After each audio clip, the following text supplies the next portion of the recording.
শিক্ষা উপদেষ্টার বক্তব্য প্রত্যাখ্যান করে তিতুমীর কলেজকে বিশ্ববিদ্যালয়ের রাষ্ট্রীয় স্বীকৃতির দাবিতে হল থেকে বেরিয়ে মিছিল নিয়ে মহাখালীতে সড়কে অবস্থান নিয়েছে শিক্ষার্থীরা।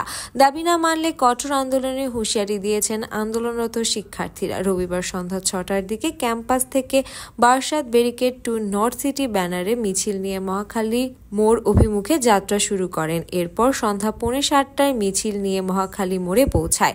এরপর শিক্ষার্থীরা সড়কে বসে পড়েন। এতে ওই সড়কের যান চলাচল বন্ধ রয়েছে।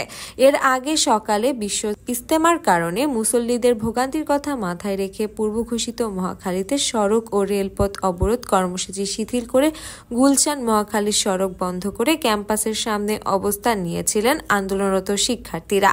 এরপর পরিকল্পনা কমিশনের জাতীয় অর্থনৈতিক পরিষদের নির্বাহী কমিটির বৈঠক শেষে নিজ দপ্তরের সাংবাদিকদের সঙ্গে আলাপকালে শিক্ষা ও পরিকল্পনা উপদেষ্টা ডক্টর ওয়াহিদুদ্দিন মোহাম্মদ বলেন, তিতুমীর সহ ৭ কলেজকে নিয়ে সরকার গঠিত কমিটি স্বতন্ত্র একটি বিশ্ববিদ্যালয় প্রতিষ্ঠায় কাজ করছে।